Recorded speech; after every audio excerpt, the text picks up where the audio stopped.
श्रीमन्नारायण नारायण नारायण, श्रीमन्नारायण नारायण नारायण, भजमन नारायण नारायण नारायण, भजमन्नारायण नारायण नारायण, बोलो नारायण नारायण नारायण। गोपाल हरि का प्यारा नाम है, नंदलाला हरि का प्यारा नाम है। श्री राधे गोविंदा मन भजले हरि का प्यारा नाम, श्री राधे गोविंदा मन भजले हरि का प्यारा नाम है। पधारो आसन में, आओ आओ सतगुरु महाराज विराजो आसन।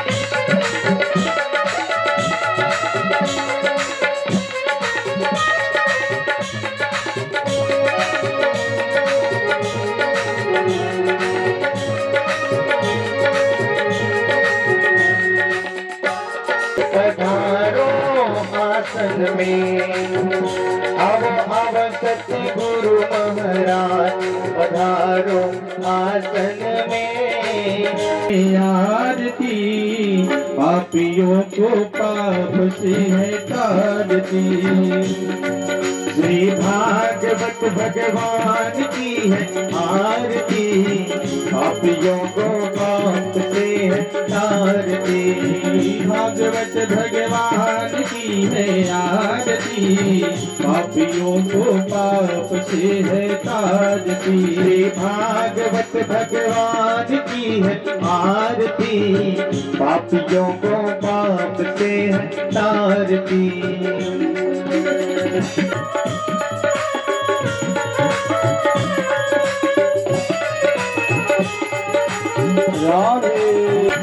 ये अमर ग्रंथ ये मुक्ति पंथ ये पंचम वेद निराला, नव ज्योति जगाने वाला। ये अमर ग्रंथ ये मुक्ति पंथ ये पंचम वेद निराला, नव ज्योति जगाने वाला। ये अमर ग्रंथ ये मुक्ति पंथ ये पंचम वेद निराला, नव ज्योति जगाने वाला। ये अमर ग्रंथ ये मुक्ति पंथ ये पंचम वेद निराला, नव ज्योति जगाने वाला।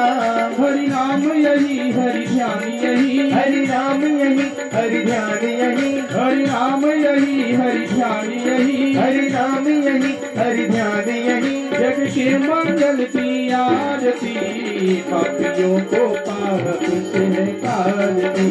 भागवत भगवान की है आरती, पापियों को पाप से है तारती।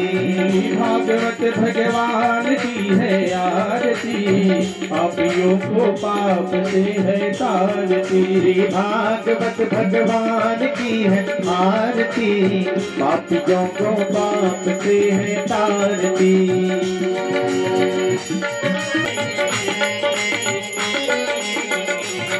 ये शांति गीत पावन पुनीत पापों को मिटाने वाला, हरि दर्द कराने वाला। ये शांति गीत पावन पुनीत पापों को मिटाने वाला, हरि दर्द कराने वाला। ये शांति गीत पावन पुनीत पापों को मिटाने वाला।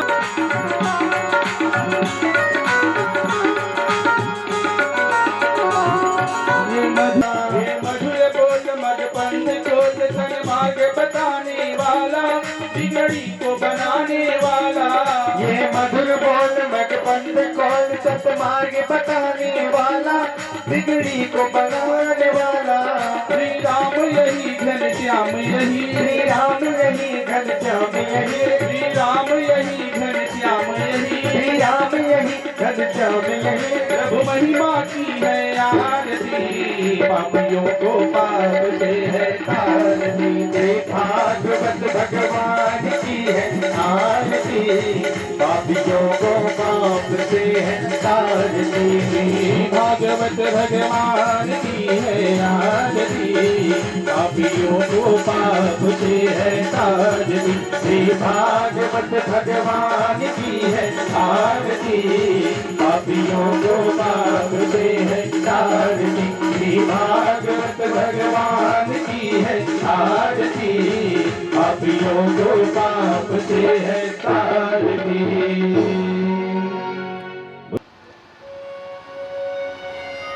करदम जी परम ज्ञानी थे और जो ब्रह्म ज्ञानी होते हैं उन्हें बीते हुए काल और आने वाले काल की बातों का ज्ञान होता है।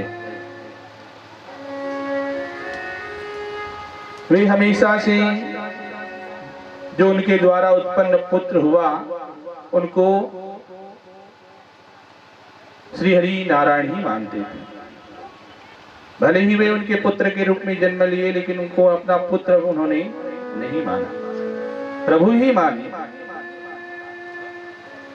अपनी 9 कन्याओं का विवाह उन्होंने जो सप्तऋषि हैं इनके साथ संपन्न किया और जैसे ही आज पुत्र का जन्म हुआ बड़े हर्षित हुए, प्रसन्न हुए। समस्त संस्कार उनका उन्होंने किया और कुछ काल तक उनके साथ निवास किए। आज उनका नामकरण हुआ और सभी आज जितने भी ब्राह्मण थे, ऋषि मुनि थे, सबने आज वहां उनकी नामकरण की और उनका नाम आज कपिल देव के रूप में रखा गया। बोलिए कपिल देव भगवान की जय हो। और आज इस धरा पर श्री हरि नारायण हंसा अवतार भी कपिल देव के रूप में जन्म लिए। कुछ काल व्यतीत हुआ, उसके पश्चात एक दिन करदम जी कपिल देव से कहे कि प्रभु आप तो जानते हैं कि आपके कहने पर मैं इस संसारिक माया में जाने के लिए तैयार हुआ हूँ और आपकी आज्ञा पालन करते हुए मैंने आपके कार्य को पूर्ण किया। अब आप मुझे अपने मुक्ति के मार्ग में जाने के लिए आज्ञा दीजिए और कहें कि प्रभु आप तो सर्वज्ञ हैं, अंतर्यामी हैं, सबके मन की बात को जानने वाले हैं। लेकिन ये जो आपकी माता देवती है ये बड़ी भोली है, सरल स्वभाव की है और ये आपको अपना पुत्र ही मानती है। इसलिए आप उन्हें ऐसा ज्ञान प्रदान करना जिससे उसको भी मुक्ति की प्राप्ति हो जाए।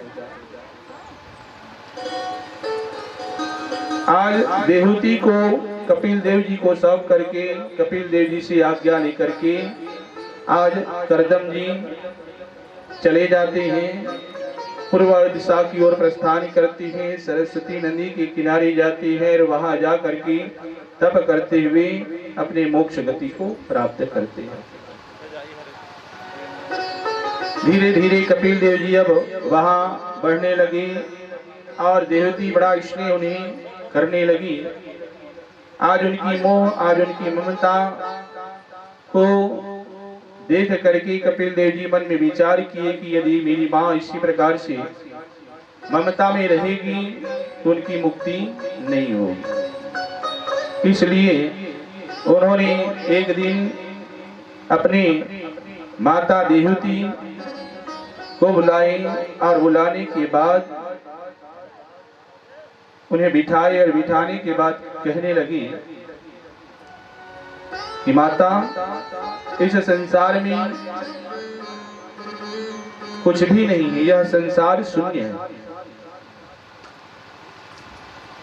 इसलिए इस संसार के समस्त सुख सुविधाओं का त्याग करते हुए जीव को चाहिए कि वह अपने मुक्ति के मार्ग के लिए कर्तव्य करे, कर्म करे और नहीं तो इस जीवात्मा की मुक्ति नहीं होती। बार बार यह 84 लाख योनि में भटकता रहता है और इस जन्म मरण के दुख को वह भोगता रहता है। इसलिए आप अपने मुक्ति के मार्ग को प्रशस्त कीजिए, जिससे आपको मुक्ति मिल सके, ऐसा कर्म कीजिए। उस समय देवती कहती है कि पुत्र, जो तुम कह रहे हो वो सभी बातें मेरी समझ में नहीं आ रही। उस समय कपिल देव जी कहे कि माँ, हमारा जो ये शरीर है, यह शरीर एक मकान है, और इस शरीर में जो आत्मा है वह रूप है, जो इस घर में किराए में रहता है।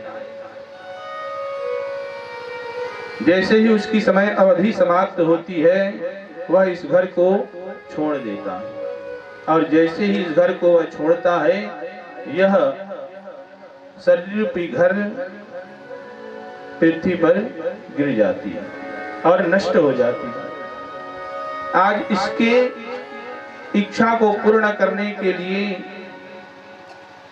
यह जीवात्मा ना जाने क्या क्या कर्म नहीं करता है, फिर भी इसकी इच्छा इतनी प्रबल है कि यह कभी पूर्ण नहीं होती।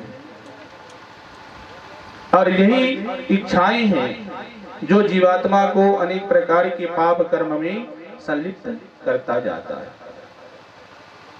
कहे कि इस शरीर में जो मन है वह बड़ा चंचल है, और मन ही है जो इस शरीर को कर्म करने के लिए प्रेरित करता है कि नहीं करता। ये हाथ हमारे क्या है? कार्य करने वाले हैं। पैर क्या है? कार्य करने वाले हैं। जीभ क्या है? कार्य करने वाला है। दांत क्या है? कार्य करने वाला है। आंख क्या है? कार्य करने वाला है। कान क्या है? कार्य करने वाला है। लेकिन इन सब को चलाने वाला कौन है? मन। जब तक मन नहीं कहता तब तक आंखें किसी को देखती नहीं है। जब मन कहता है तभी आंखें किसी को देखती है। अतः इससे भी और सरल परमात्मा को प्राप्त करने का एक मार्ग है, और वह मार्ग है भक्ति का। कहे कि परमात्मा को प्राप्त करने के लिए भक्ति मार्ग सहज एवं सरल है, इसे हर कोई कर सकता है। इसके लिए कोई बालक नहीं कर पाएगा ऐसी बात नहीं है। बालक, युवा, यौवन, बूढ़ा सभी भक्ति मार्ग पे चल करके परमात्मा को प्राप्त कर सकते हैं। जिस भक्ति मार्ग को राम जी ने सवरी को बताया था, जो पढ़ी लिखी नहीं थी, ज्ञान उनको नहीं था, लेकिन भक्ति उन पर बहुत ज्यादा था, जिन्होंने अपना पूरा जीवन राम के लिए व्यतीत कर दिया। राम की राह देखते देखते वह यौवन से बूढ़ी हो गई, फिर भी आस उनका नहीं टूटा, और एक दिन भगवान उनके आश्रम में गए। इसलिए हर किसी को चाहिए कि अपनी आस, अपनी धैर्यता न छोड़े, अपना सत्कर्म करता हुआ चला जाए। एक ना एक दिन परमात्मा जरूर उनकी मनोरथ को पूर्ण करेंगे। हमारी सबसे बड़ी विडंबना क्या है? हम थोड़े से कष्ट में व्यग्र हो जाते हैं, अपनी धैर्यता खो देते हैं, छोड़ देते हैं, और इस कारण से किसी भी कार्य में हमें सफलता प्राप्त नहीं होती। आज भक्ति मार्ग को बताते हुए कपिल देव जी ने कहा कि माता, भक्ति मार्ग में 9 प्रकार की भक्ति है जिसके द्वारा परमात्मा को प्राप्त किया जा सकता है। जिसमें सबसे पहली भक्ति है सत्संग, क्योंकि कोई भी कार्य करने के लिए ज्ञान सर्वोपरि है। बिना ज्ञान के हम कुछ भी नहीं कर सकते हैं। और सत्संग से ज्ञान की प्राप्ति होती है। इसलिए कपिल देव जी कहे कि सत्संग करना चाहिए, सत्संग से ज्ञान अर्जित करना चाहिए, ज्ञान से ध्यान करना चाहिए, ध्यान से फिर भक्ति करनी चाहिए, भक्ति से पूजन करना चाहिए, पूजन से अर्पण करना चाहिए, अर्पण से समर्पण करना चाहिए और समर्पण से ही मोक्ष की प्राप्ति होती है। भक्ति तो हम सभी करते हैं। बोल बांके बिहारी लाल की जय, बोल साचे दरबार की जय। आइए आप सभी ताली की सेवा करते हुए परमात्मा के भजन में सेवा प्रदान करने की कृपा करें। वो दुनिया से मैं हारा तो आया तेरे द्वार, यहाँ भी हार गया तो फिर जाऊं कहाँ सरकार।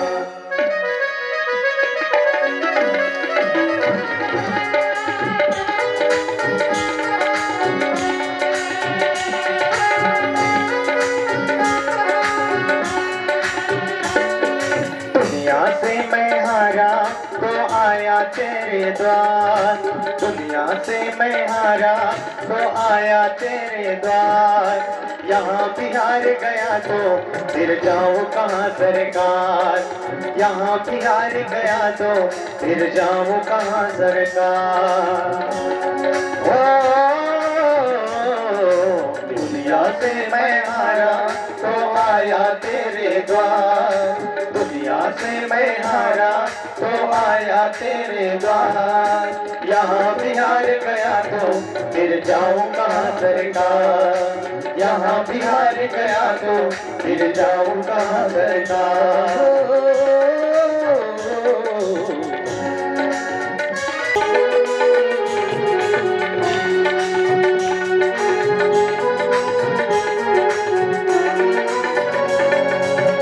दुख में कभी ना तेरी याद है आई, दुख में संवरिया तुमसे प्रीत लगाई।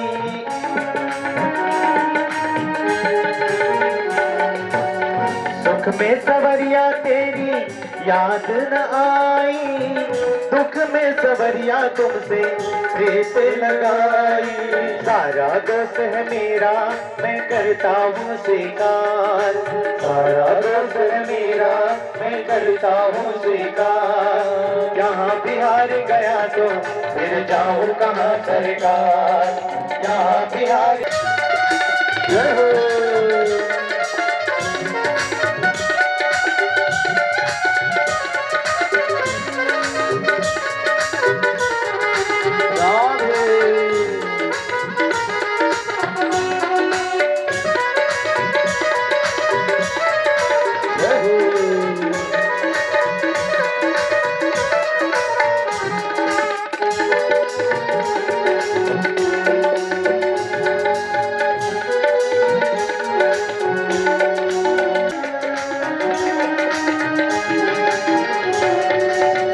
मेरा तो क्या है मैं तो पहले से हारा, तुमसे ही पूछेगा संसार सारा।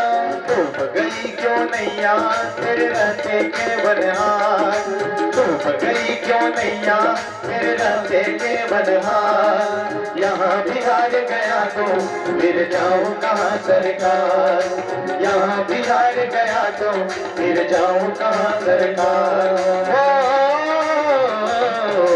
दुनिया से मैं हारा तो आया तेरे द्वार, दुनिया से मैं हारा तो आया तेरे द्वार। यहाँ भी हार गया तो फिर जाऊँ कहाँ सरकार, यहाँ भी हार गया तो फिर जाऊँ कहाँ सरकार।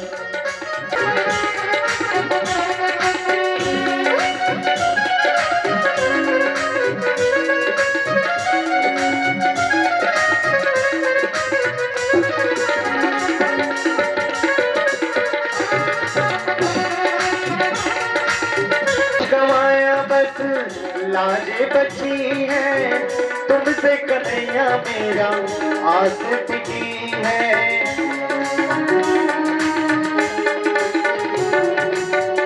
सब कुछ गवाया बस लाजे बची है, तुमसे कन्हैया मेरा आस टिकी है। सुना है तुम सुनते हो सब दुखियों की पुकार की पुकार, यहाँ बिहार गया तो फिर जाऊं कहाँ सरकार, यहाँ बिहार गया तो फिर जाऊं कहाँ सरकार। दुनिया से मैं हारा तो आया तेरे द्वार, दुनिया से मैं हारा तो आया तेरे द्वार, यहाँ बिहार गया तो फिर जाऊं कहाँ सरकार, यहाँ बिहार गया तो फिर जाऊं कहाँ सरकार, यहाँ बिहार गया तो फिर जाऊं कहाँ सरकार, यहाँ बिहार गया तो फिर जाऊं कहाँ सरकार। बोल बांके बिहारी लाल की जय हो।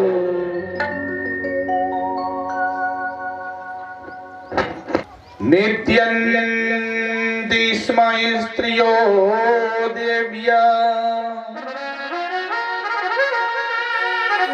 आसीत परमंगलम्, देवा ब्रह्मादयः सर्वे उत्पस्थुरभीष्टवै।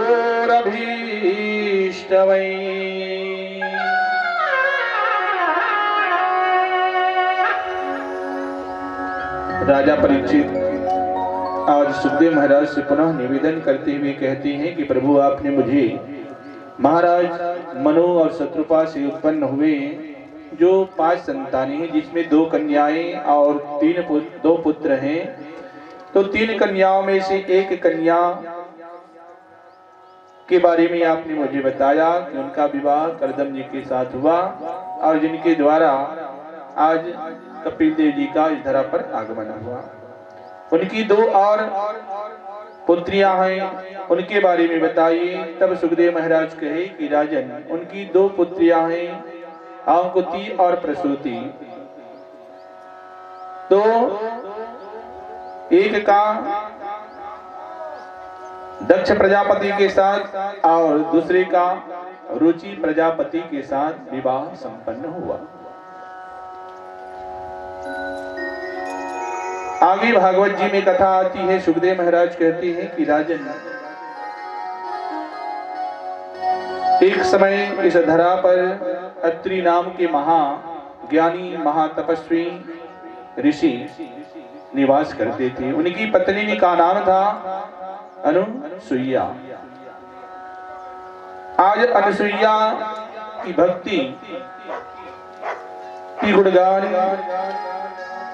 उनके धर्म के प्रति आस्था और निष्ठा की चर्चा तीनों लोकों में होने लगी। अत्रि जी ब्रह्मा जी के पुत्र हैं, हृदय से उत्पन्न हुए थे और परम ज्ञानी और तपस्वी थे। उनकी पत्नी जो अनुसुईया हैं, वे इस संसार में किसी और की पूजा नहीं करती थी, केवल अपने पति को ही परमेश्वर मान करके उन्हीं की पूजा करती थी। अब पति क्या होते हैं? पति क्या होते हैं? परमेश्वर होते हैं। और जो पति को परमेश्वर मान करके उनकी भक्ति करता है, पूजा करता है, उनको और किसी देवता की पूजा करने की आवश्यकता नहीं।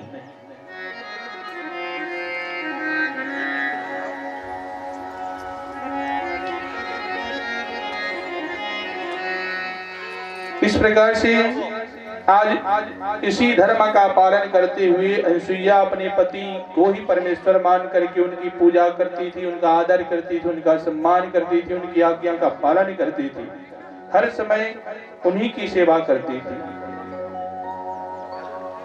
आज ऐसे उनकी धर्म प्रतिपालन के कारण उनका यश, उनकी कीर्ति, उनका नाम सब लोगों में फैलने लगा। यहाँ तक कि वैकुंठ और ब्रह्मलोक और श्रीलोक में भी इनकी चर्चा होने लगी। समस्त समाचार को यहाँ से वहां करने वाले कौन है? कौन है? नारद जी, है ना। जहां भी जो कुछ होता है पल भर में टेलीकास्ट हो जाता है। तो अब नारद जी तीनों देवताओं का दर्शन करने हमेशा जाते रहते हैं। उनका और कोई काम नहीं है, केवल भगवान की आज्ञा का पालन करना, उनकी मन के अनुसार कार्य को संचालित करने में अपना सहयोग करना, ये उनका काम है। श्रीलोक में गए, जाकर के अनुसुईया की वहां पर गुणों का बखान करने लगी कि अनुसुईया देवी ऐसी हैं, हमेशा वे धर्म का पालन करती हैं, अपने पति की सेवा करती हैं, परमेश्वर मान करके उनकी पूजा करती हैं। ब्रह्म लोक में जाकर के यही करते थे, विष्णु लोक में जाकर के यही करते थे। तो अब एक दिन हुआ, 2 दिन हुआ, 3 दिन हुआ, अब यही चर्चा नारद जी हमेशा करने लगे।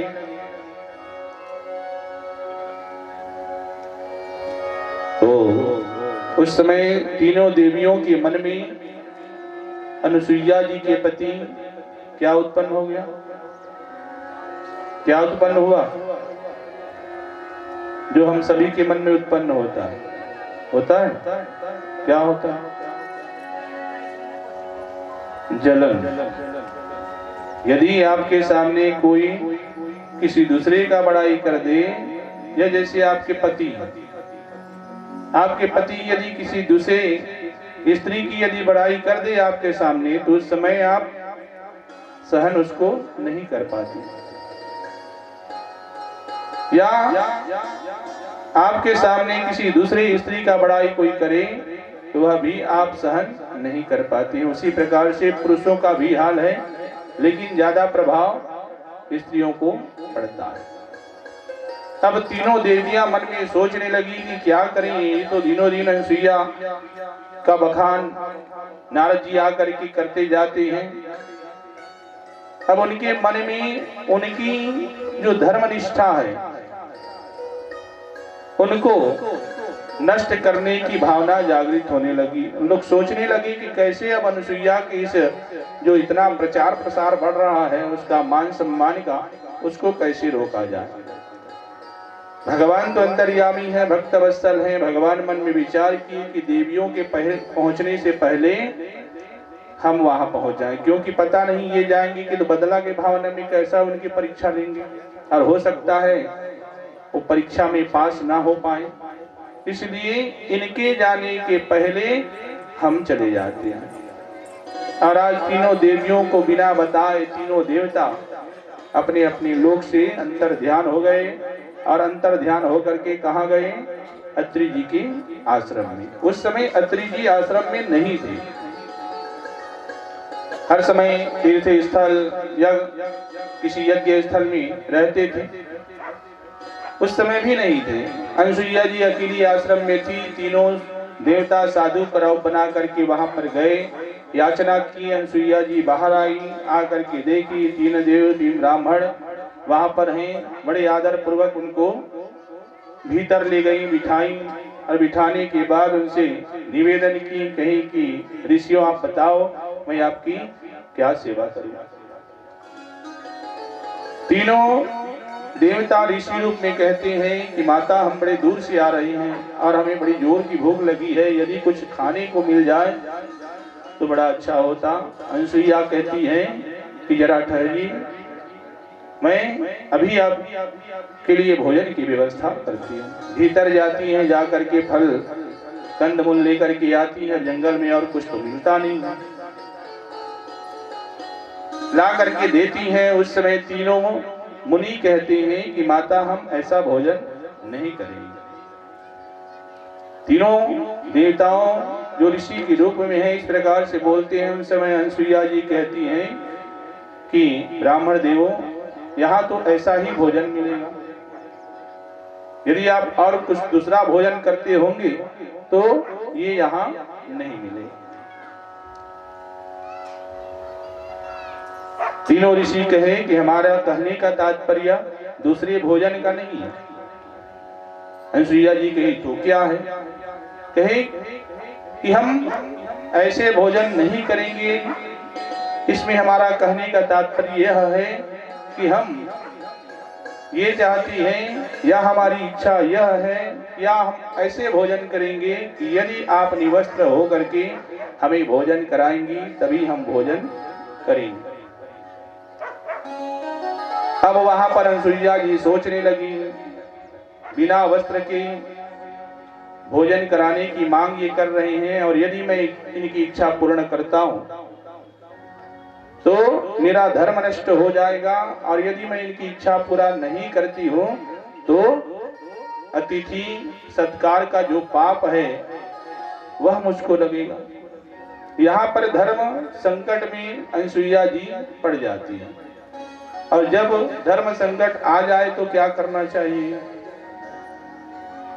यदि मान लीजिए समय ना समय आपके ऊपर में ऐसा आ जाए समय कि आप धर्म संकट में पड़ जाएं, करते हैं फिर भी नहीं करते हैं, फिर भी आपको दंड मिलेगा, पाप मिलेगा, तो ऐसे स्थिति में क्या करना चाहिए?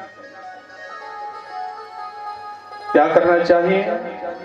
उस समय धैर्य को खोना नहीं चाहिए। धैर्य ही है जो आपको रास्ता दिखाता है। धैर्य रखिए, मन को शांत कीजिए और मन को शांत करेंगे तो अपने आप आपके ज्ञान के द्वारा रास्ता निकल आएगा। अनुसुईया जी उस समय हड़बड़ाई नहीं, व्यग्र नहीं हुई, चिंतित नहीं हुई, कुछ पल शांत हुई। उसके बाद तुरंत भीतर गई, भीतर जाकर के कमंडल लाई, कमंडल से जल निकाली, अभिमंत्रित करके आज तीनों ऋषियों के ऊपर जैसे छिड़कती हैं। आज तीनों ऋषि जो यौवन अवस्था में थे तुरंत उसी वक्त एक शिशु के रूप में वहां पर आ जाते हैं और तब जाकर के अनसुईया जी निवस्त्र होकर के आज उन्हें भोजन कराती है। तो सुखदेव महाराज कहते हैं कि राजन, यदि कोई माँ अपने पुत्र के सामने, जो बालक है उसके सामने यदि निवस्त्र होती है तो उसमें कोई पाप, कोई दोष नहीं। और यदि कोई पुरुष किसी भी स्त्री को निवस्त्र यदि देखता है तो ये महापाप होता है। ये महापाप का दोष छूटता कब है? जब 100 बार सरसों के तेल में अपनी आंख को वो धोए तभी यह पाप छूटता है। उसी प्रकार से कोई स्त्री यदि कोई पुरुष को, अपने पति को छोड़ करके ऐसी स्थिति में देखती है तो उसको भी वही पाप लगता है। तो आज धैर्य को उन्होंने अपने साथ में रखते हुए उसका उपाय स्वयं ढूंढे, स्वयं बनाए और आज अपने धर्म की भी रक्षा की और अपनी अतिथि सेवा का भी उन्होंने पालन किया। अब तीनों देवियां अब जब अपने अपने लोक में अपने स्वामियों को, अपने पतियों को नहीं देखती हैं, बड़े व्याकुल हो जाती हैं। अब तलाश में निकलती हैं। तीनों एक दूसरे के लोक में जाते हैं लेकिन वहां तीनों देवता दिखाई नहीं देते। तब जा करके तीनों देवियां एक साथ अब बाहर उनको तलाश करने के लिए निकल जाती हैं। तलाश करते करते जा रही थी। उस समय वहां से नारद जी का आगमन हो रहा था। नारद जी आ रहे थे, क्योंकि भगवान के बिना दर्शन के एक दिन भी नारद जी नहीं रहते। आज अत्रि जी के आश्रम में भगवान बाल रूप में थे, तो वही नारद जी गए। वहां से आ रहे थे, बड़ी प्रसन्नता पूर्वक नारायण नारायण नारायण कहते हुए। इधर तीनों देवियां बड़ी व्याकुल चिंतित, अब उनका पति उनको नहीं मिल रही है। अब पति जब नहीं मिल रहे हैं तो पत्नी बड़े व्याकुल। ततः संभर्तु चरणा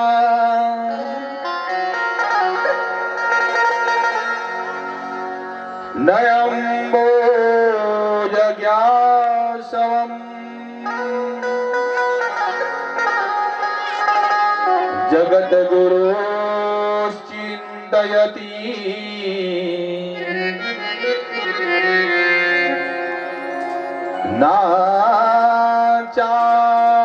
नाचापरम् दर्दसो देहो हतक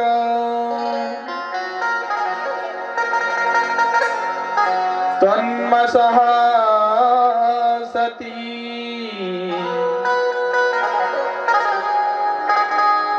सद्धः प्रज्वाल समधी ज्वालायज्ञाग्निना।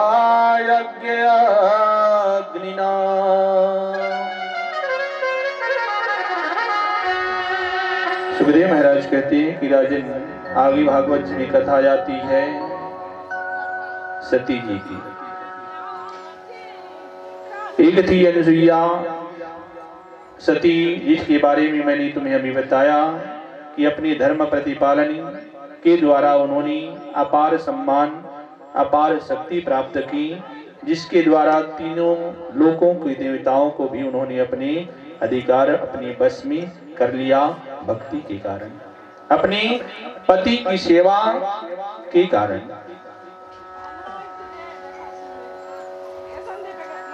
दक्ष प्रजापति थे और इनकी कन्या थी सबसे छोटी, जिनका नाम था सती। ये ब्याही गई थी महादेव जी। और एक समय ऐसा आया कि उनके पिता के घर में ही आज सती जी को अपने स्तन का त्याग करना पड़ा और उन्होंने वही अपनी तन को समाप्त कर दिया। राजा परीक्षित ने निवेदन करते हुए पूछा कि हे मुनिवर, हे भगवान, आखिर सती जी अपने पिता के घर में जाकर के अपने तन का त्याग करती हैं, ऐसा कौन सा बात हुआ, क्या हुआ और क्यों उनको ऐसा कठिन कदम उठाना पड़ा जिससे उनको अपने तन का त्याग करना पड़ा? इस बारे में आप मुझे विस्तार पूर्वक बताइए कि इसकी कथा क्या है। उस समय सुखदेव स्वामी कहे कि राजन, एक समय की बात है और उस समय ब्रह्मा जी की सभा लगी हुई थी और उस सभा में समस्त यक्ष गंधर्व किन्नर ऋषि मुनि देवता विराजित थे। साथ में महादेव जी भी वहां पर उपस्थित थे। उस समय इस पृथ्वी की प्रजापति थे दक्ष जी। एक महासभा वहां पर हो रही थी और महासभा में मुख्य अतिथि का आगमन हुआ। हम भी करते हैं ना भाई, कोई समारोह करते हैं, कोई सभा करते हैं, तो उसमें एक मुख्य अतिथि होता है। उसी प्रकार से उस सभा के मुख्य अतिथि थे दक्ष जी। वहां जब वे गए, उनके आगमन होते ही सभी वहां पर उपस्थित समाज अपने अपने आसन से खड़े हो गए। ये क्या है? अपने अपने से आसन से खड़ा होना, ये धर्म है।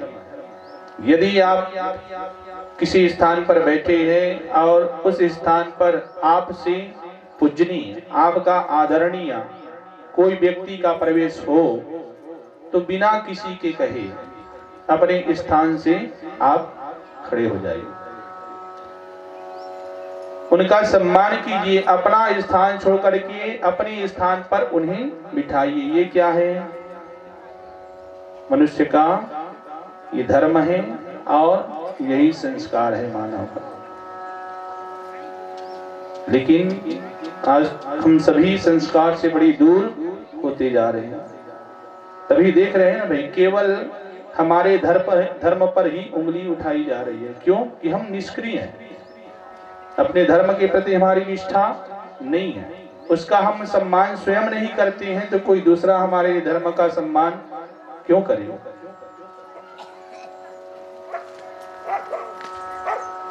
आज हम धर्म की रक्षा करने के बजाय अपने मान सम्मान की रक्षा करने में लगे हुए हैं, अपने धन की रक्षा करने में लगे हुए हैं। जब हमारा धर्म ही नहीं बचेगा तो हमारा मान सम्मान कौन करेगा? करेगा कोई? तो अपने धर्म के प्रति सबको निष्ठा रखनी चाहिए। उसके लिए भले ही अपने प्राणों की आहुति देना पड़े तो दे देना चाहिए। धर्म की रक्षा में, अपनी जन्म देने वाली माता की रक्षा में, पृथ्वी माता की रक्षा में, भारत माता की रक्षा में यदि जान गंवानी पड़े तो सहर्ष गंवा देना चाहिए। ये समझ लेना कि यदि इनके लिए अपने आप प्राण को आपने दे दिया तो आपका जीवन सार्थक हो गया। आज हम सभी बड़े बड़े महापुरुषों की गाथा गाते हैं, उनकी जयकारा लगाते हैं। किस लिए? क्या धन छोड़ करके गए हैं? इसलिए? क्या छोड़ के गए हैं? अपनी अच्छाई, अपना धर्म प्रतिपालन के प्रति निष्ठा, ऐसा कर्म करके वे गए हैं। उनके जाने के कई सौ वर्ष बाद भी आज हम उनकी गाथा को गाते हैं, उनकी जयकारा लगाते हैं। और ऐसे ऐसे हैं जो अभी जी रहे हैं फिर भी उनकी जयकारा नहीं लगती है, तो क्यों? उसका जयकारा लगना चाहिए ना, जो जी रहा है उसका, लेकिन नहीं लगता है। तो केवल कर्म ही है जो हमें महान बनाती है और कर्म ही है जो हमें नीचे गिराती है। सुखदेव महाराज कहे कि दक्ष जी का वहां पर आगमन हुआ, सभी खड़े हुए, लेकिन वहां पर महादेव जी भी बैठे थे। अब महादेव जी का क्या कार्य रहता है? क्या करते हैं महादेव जी? कैलाश में रहते हैं, करते क्या? कोई काम धंधा है? आप जैसे मास्टरीन होगी तो स्कूल जाती है काम करने के लिए, है ना? डॉक्टरीन होगी वो हॉस्पिटल जाती। तो महादेव जी का काम क्या? कुछ है? नहीं जानते? महादेव जी की सब आप पूजा कर रहे हो, पशुपतिनाथ जी का व्रत रखते हो ना? सब रखते हो।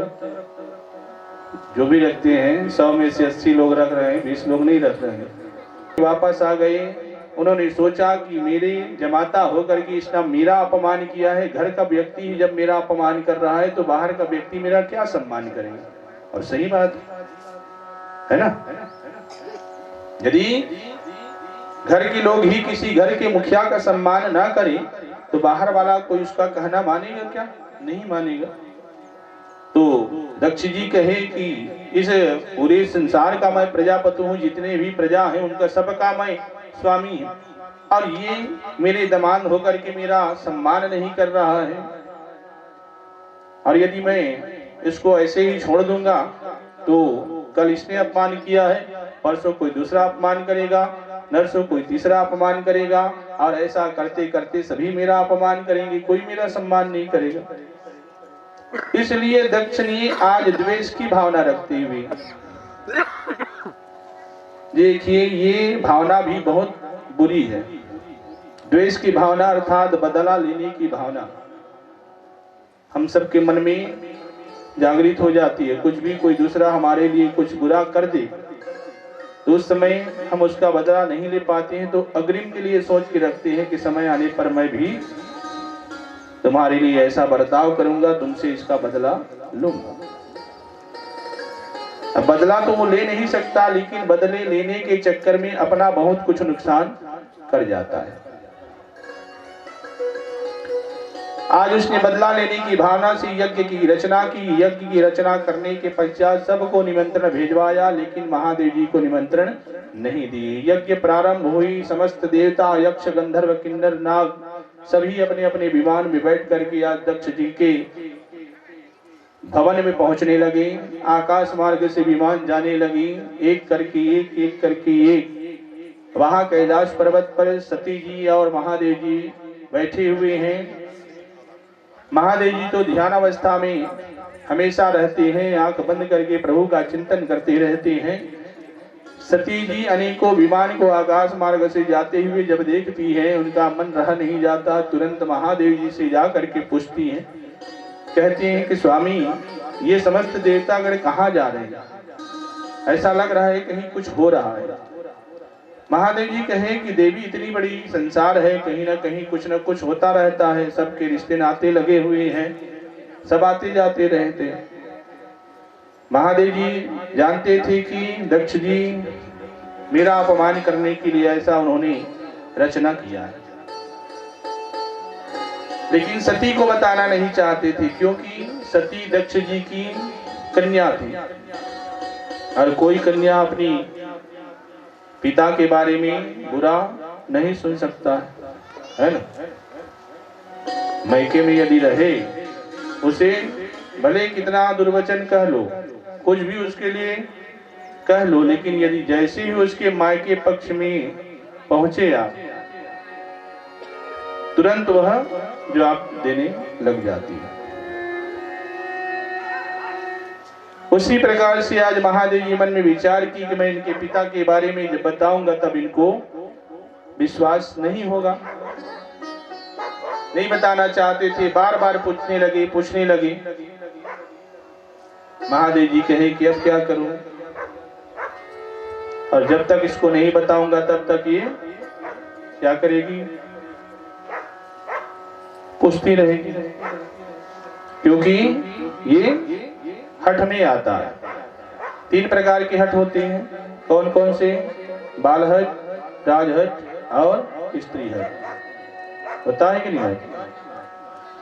तो यदि कोई बालक किसी वस्तु को लेने की वह हट कर बैठे, तो चाहे आप उसको कितना डांट लो, कितना मार लो, कुछ भी कर लो, लेकिन वह नहीं मानेगा जब तक आप उसको लाके नहीं दो। उसी प्रकार से राजा लोग भी होते हैं। किसी भी वस्तु को प्राप्त करने की यदि आकांक्षा, अपेक्षा उनके मन में हो गई, तो उसको वह प्राप्त करके ही रहते हैं, चाहे उसके लिए उनको कितना भी कत्ल क्यों ना करना पड़े। और उसी प्रकार से आप सभी माताएं भी होती हैं। यदि कुछ भी करने की आपने अपने मन में ठान ली, तो उसको करके ही रहते हैं। जब तक आप उसको नहीं किए रहेंगे, तब तक आप शांत नहीं बैठेंगे, है ना। आप लोग ऐसे नहीं है, बाकी लोगों की बात। तो अब महादेव जी कहे कि क्या किया जाए। तब महादेव जी उनको बताए कि ऐसी ऐसी बात है।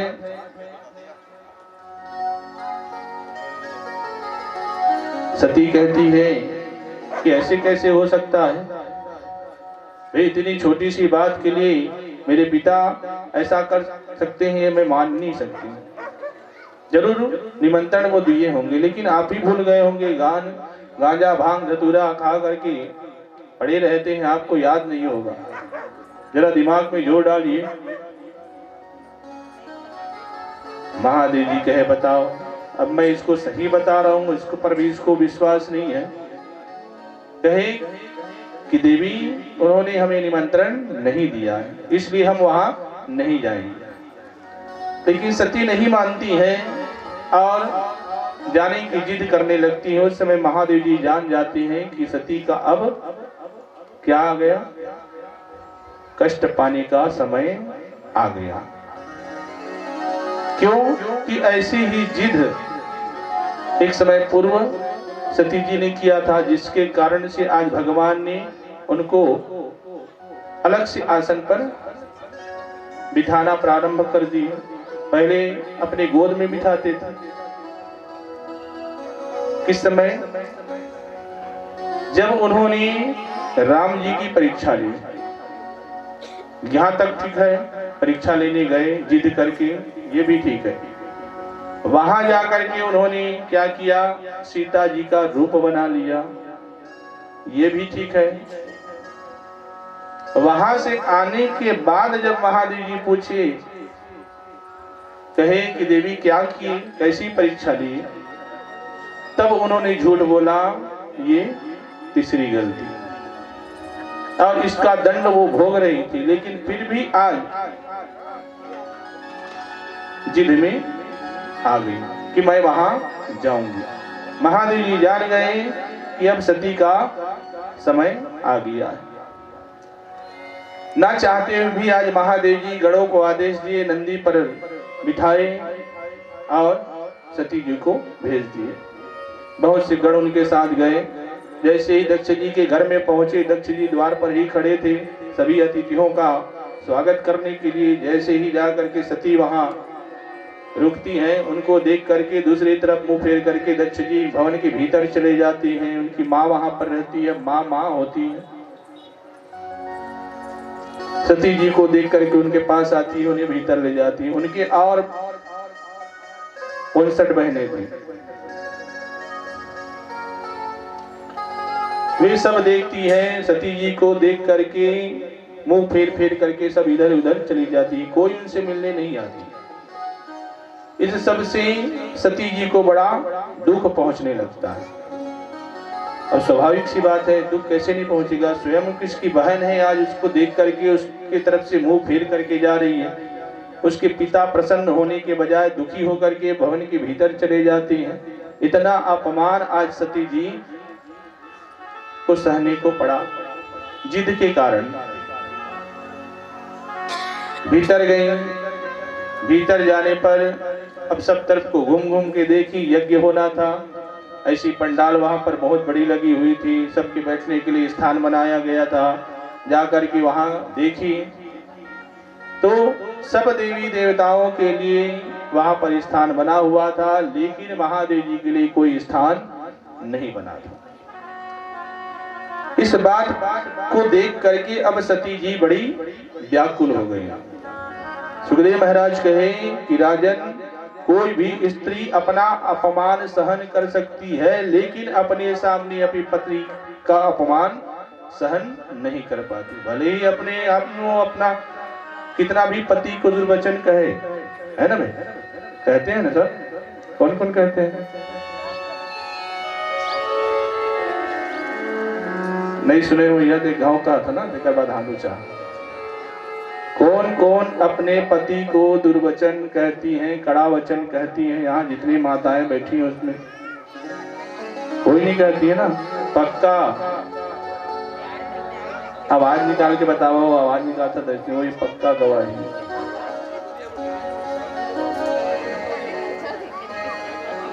कत्को गुस्सा में रही था तब वो नहीं कहा ना, छत्तीसगढ़ी नहीं समझा तो समझ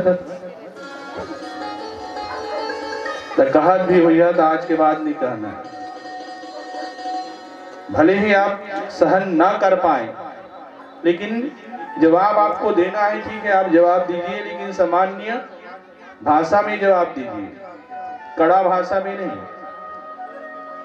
और आपकी वाणी में शालीनता होनी चाहिए, उग्रता नहीं होनी चाहिए। यदि उग्रता के साथ आप कटु वचन अपने पति के लिए निकालती हैं, ये बड़ा अधर्म होता है, ये पाप होता है। इसलिए इससे बचिए, क्रोध को शांत कीजिए। जो भी आपको कहना है शांत भाव से, शालीनता से कहिए। एक चीज। दूसरा चीज, अक्सर माताएं क्या करती हैं कि जब पति बाहर से आते हैं, कुछ भी घर में हुआ रहता है, भोजन देती हैं, और भोजन देने के बाद जैसे वो मुंह में डालने के लिए हाथ में पकड़ता है, तभी उनकी गाथा शुरू होती है। तो ये कभी नहीं करना चाहिए। या तो आपको बताना है तो निश्चित उनका आप समय निकाल दीजिए। जब बाहर से आए चाहे आप कितने भी क्रोधित हैं, कितने भी दुखी हैं, लेकिन उस समय अपने पति के सामने अपनी दुख को व्यक्त मत कीजिए। पता नहीं वो कितना बाहर से दुखी होकर के आ रहा है, या किसी के द्वारा अपमानित होकर के आ रहा है, या कोई उसका नुकसान हो गया है, ये तो आप नहीं जान रहे हो। तो पहले उनको आने दो उनका, क्योंकि हर कोई घर में जब पहुंचता है तो केवल शांति चाहता है, बाहर में शांति नहीं मिलती, घर में ही शांति मिलती है। तो घर में जब हो जाए तो उनका बुद्धि शांत होने दीजिए, उसके बाद आपको जो बताना है बताइए। नहीं बताना चाहिए ऐसी बात नहीं, लेकिन आते ही आप उस पर ऐसे टूट पड़े जैसे फिर वहां से भाग जाएगा, या बताने के लिए देरी हो जाएगी। इस प्रकार से यदि आप चेष्टा करके बताते हैं, वह आपका ही नुकसान दायक है। सामने वाले को देख लीजिए कि वह कौन सी स्थिति में है। कोई भी बात कभी भी किसी को आप बताते हैं तो वहां स्थिति और परिस्थिति का आप जायजा लीजिए, उसके बाद उस बात को व्यक्त कीजिए। बड़ी दुखी आज सती जी होती हैं और उग्र हो करके आज दक्ष के पास जाकर के कहती हैं कि ऐ दक्ष, तू अपने आप को समझता क्या है? तू क्या जानता है महादेव के बारे में? वो देवों के देव महादेव हैं, कालों की काल महाकाल है।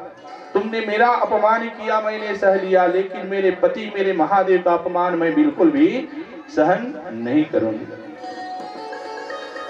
और तू क्या समझता है, तू उनका अपमान करेगा तो उनका अपमान हो जाएगा?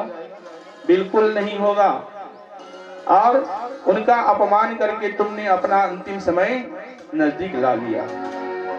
इसलिए मैं तो अब अपने तन का त्याग करने जा रही हूं, क्योंकि मैं पहले से दुखी हूं। मेरे अपराध के कारण आज मेरे पति ने मुझे त्याग दिया है, क्योंकि जैसे ही उन्होंने सीता जी का रूप धारण किया, महादेव जी उन्हें त्याग दिए। पत्नी ना मान करके माता के रूप में उन्हें मानने लगे, इसीलिए अपने गोद से नीचे उतार करके बगल में उनके लिए आसन लगा दिया, वहां बिठाते। अब बताइए, पति से त्याग दिए गए हैं, कितना तकलीफ उनके मन में था। आज पुनः जिद करके महादेव जी से अपने पिता के घर गई हैं। इसलिए हर माताओं को चाहिए कि अपनी पति की बात, अपनी गुरु की बात, अपने माता पिता की बात को व्यथा न माने, उनकी बात को सच माने। भले दुनिया में आपका कोई भी व्यक्ति ऐसा हो जो आपका अनहित चाहता हो, लेकिन पति गुरु माता पिता कभी अनहित नहीं चाहते हैं, और वो जो भी बोलते हैं वो बिल्कुल सत्य ही बोलते हैं। आज हम देख रहे हैं हमारी कष्ट पाने का कारण केवल वही है कि हम स्वतंत्र हो गए, किसी की बात को हम नहीं मानते। इसी कारण से आज हमारे मान सम्मान में भी ठेस पहुंच रही है।